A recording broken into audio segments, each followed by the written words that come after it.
Eis a arte da vida. Disse doutoralmente. O senhor mesmo pode formar e viver no mundo em jogo de sua própria vida à sua vontade. Desenvolvendo, enriquecendo, está em suas mãos fazê-lo.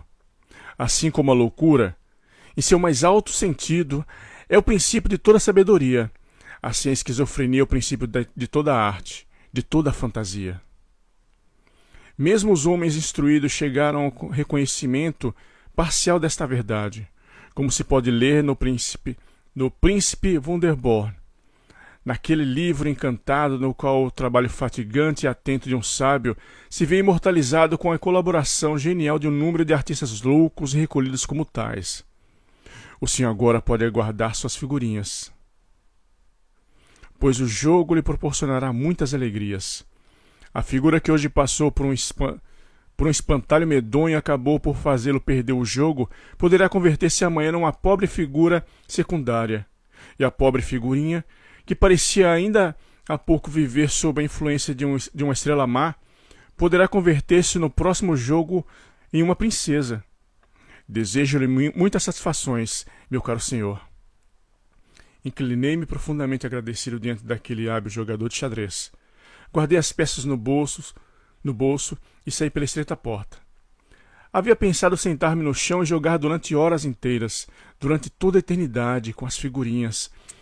Mas tão logo me vi no corredor circular do teatro, surgiram-me de novo outros incentivos, mais fortes do que eu. Um letreiro flamejava diante dos meus olhos. Maravilhosa doma do lobo da estepe. Vários foram os sentimentos que tal letreiro suscitou em mim. As angústias e opressões de minha vida pregressa e da realidade que eu deixara à margem oprimiam pesadamente meu coração. Com a mão trêmula, abri a porta e me encontrei numa barraca de feira, onde havia uma barra de ferro que me separava do cenário. Mas em cena havia um domador, um senhor que gritava como se estivesse no mercado com ares pomposos, e apesar dos enormes bigodes, da musculatura exagerada dos bíceps e da bizarra vestimenta circense, tinha maliciosa e repelente semelhança comigo. O menzarrão conduzira, lastimável espetáculo. Um lobo enorme, belo, mas terrivelmente macilento e com um olhar tímido de escravo, atado com um cordel como um cão. Era ao mesmo tempo repulsivo e interessante, horrível e intimamente agradável, a visão daquele brutal domador fazendo com que o nobre e vergonhosamente dócil animal realizasse toda sorte de truques e sensacionais cambalhotas. O homem, meu sósia diabolicamente distorcido, conseguira domar o lobo de maneira extraordinária. A besta obedecia atentamente a todas as suas ordens, reagia caninamente à chamada e ao estalido do látego, punha-se de joelhos, fingia de morto, imitava uma menina carregando na boca um pãozinho, um ovo, um pedaço de carne, uma cesta, tudo com muito cuidado e obediência. E chegava mesmo a apanhar no chão com os dentes o látego que o domador deixava cair e levava a boca até ele. Abanando a cauda, de uma maneira insuportavelmente submissa, puseram diante do lobo um coelho e, depois de um cordeiro branco. É verdade que o lobo arreganhou os dentes e deixou cair uma saliva de convulso desejo, mas nem sequer tocou nos animais, tendo apenas saltado sobre eles com elegante movimento. Ao lhe ser assim ordenado, estendeu-se entre os coelhos e o cordeiro assustados, abraçando com as patas dianteiras e formando com eles um grupo comovedoramente familiar. Em seguida comeu um tablet de chocolate das mãos do domador. Era um tormento contemplar até que grau aprendera a renegar sua natureza aquele pobre lobo e senti-me arrepiar os cabelos. Houve alguma compensação, entretanto, não só para o espectador horrorizado quanto o próprio lobo, quando chegou a segunda parte do programa. Após aquela refinada exibição de domesticidade animal, e logo que o homem acabou de inclinar-se numa reverência triunfante sobre o grupo do lobo e do cordeiro, os papéis de súbito inverteram-se. Meu sósia domador pôs imediatamente o látego aos pés do lobo com muita reverência e começou a tremer, a mover-se e a olhar timidamente, como fizera antes o animal. Mas o lobo lambia o focinho sorridente. Seu constrangimento desapareceu. Seus olhos fuzilaram e todo o seu corpo se retesou e floresceu ao recobrar sua natureza selvagem. Agora o lobo mandava e o homem obedecia. A uma palavra de comando, caiu de joelhos, imitou o lobo, deixou pender a língua e rasgou as vestes do corpo, rangeu os dentes. Andou sobre 2 e 4 patas, obedecendo às ordens do domador de homens.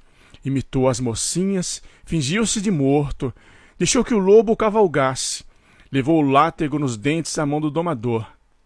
Com a destreza de um cão submeteu-se a toda sorte de humilhação e de perversidade. Uma jovem bela aproximou-se do palco, foi até junto ao homem domesticado, acariciou-lhe a barbela e roçou o seu rosto contra o dele, mas o homem continuou posto em 4 patas, em seu papel de animal.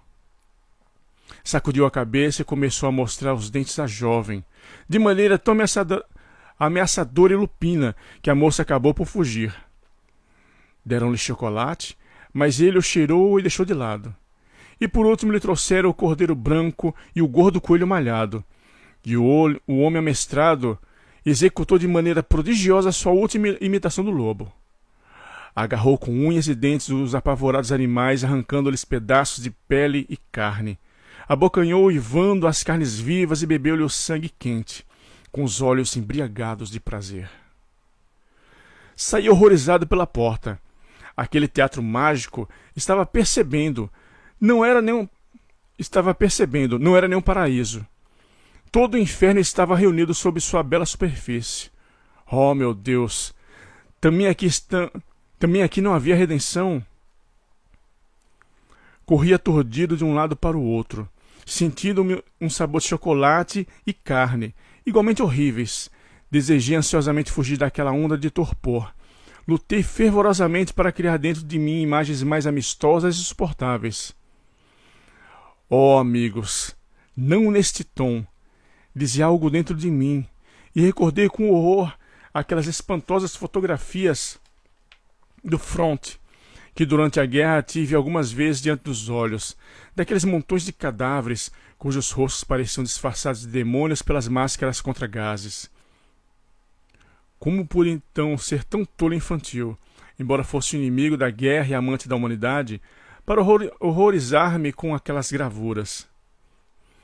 Hoje sabia que nenhum domador, nenhum ministro, nenhum general era capaz de elucubrar em seu cérebro um pensamento com uma imagem que não pudesse igualar em toda a sua crueza e estupidez, em sua selvageria e malignidade.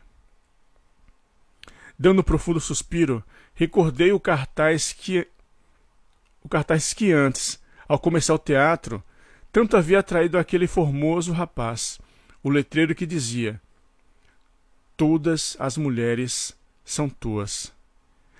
E me pareceu ser aquilo o mais agradável de tudo. Alegre por poder escapar do maldito mundo do lobo, entrei naquele quarto.